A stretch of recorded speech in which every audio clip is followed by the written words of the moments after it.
नमस्कार साथियों, आपके अपने परिवार अवध जेएस एकेडमी में स्वागत है। साथियों, मैं हूं अवध किशोर और आज आपके लिए एक महत्वपूर्ण टॉपिक लाया हूं। ये पॉलिटी से टॉपिक होगी। इस टॉपिक का नाम है भारतीय संविधान में एक टॉपिक है राज्य के नीति निर्देशक सिद्धांत। तो उसके विषय में हम जानेंगे। तो चलिए क्लास को स्टार्ट करते हैं और जानते हैं इसके बारे में। देखिए, राज्य के नीति निर्देशक सिद्धांत, इसके बारे में हम सबसे पहले हम जानेंगे कि भारतीय संविधान के किस भाग में इसकी चर्चा की गई है। अर्थात यदि आपसे पूछा जाएगा कि भारतीय संविधान के किस भाग में राज्य के नीति निर्देशक सिद्धांत की चर्चा की गई है, अर्थात उल्लेख किया गया है, तो बोलना है भाग 4 में। किसमें? भाग 4 में। भाग 4 में, भारतीय संविधान के भाग 4 में राज्य के नीति निर्देशक सिद्धांत की चर्चा की गई। यदि आपसे पूछा जाएगा अनुच्छेद बताइए, तो अनुच्छेद है 36 से 51। 36 से 51 भारतीय संविधान में एक अनुच्छेद है, अनुच्छेद 36 से 51 तक राज्य के नीति निर्देशक तत्व की चर्चा की गई है। यदि आपसे पूछा जाएगा भारतीय संविधान में राज्य के नीति निर्देशक तत्व है, लेकिन किस देश के संविधान से लिया गया है, तो बताना है आयरलैंड के संविधान से लिया गया है। किस देश के संविधान से लिया गया है? आयरलैंड के संविधान से लिया गया है। अपना भारतीय संविधान में राज्य के नीति निर्देशक सिद्धांत जो है, यह आयरलैंड के संविधान से लिया गया है। यदि आपसे पूछा जाएगा आयरलैंड के संविधान में राज्य के नीति निर्देशक सिद्धांत को किस देश के संविधान से लिया गया है, तो क्या बताना है?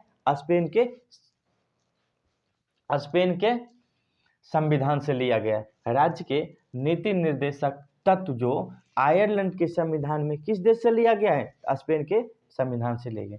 देखिए, राज्य के नीति निर्देशक जो तत्व है, इसके बारे में विभिन्न विद्वानों का विभिन्न मत है। विभिन्न विद्वानों का क्या है? विभिन्न मत है। विभिन्न विद्वान जो है, विभिन्न विद्वानों का विभिन्न मत है। उन सभी विद्वानों के मत को एक एक करके हम जानेंगे।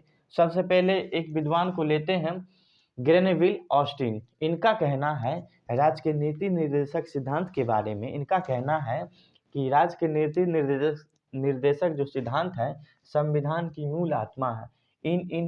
ये महाशय जो विद्वान हैं, ये महाशय जो है, इनका कहना है राज्य के नीति निर्देशक सिद्धांत के बारे में, यह जो है संविधान की मूल आत्मा है। ठीक है। फिर देखिए, आगे देखिए, केटी साहब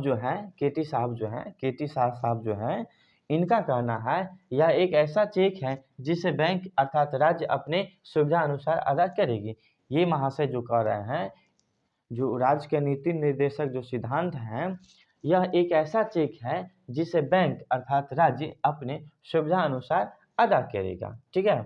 अगला लेते हैं विद्वान आइवर। कौन है? Ivor Jennings. इनका क्या नाम है राज्य के नीति निर्देशक सिद्धांत के बारे में कि कर्मकांडी आकांक्षा है।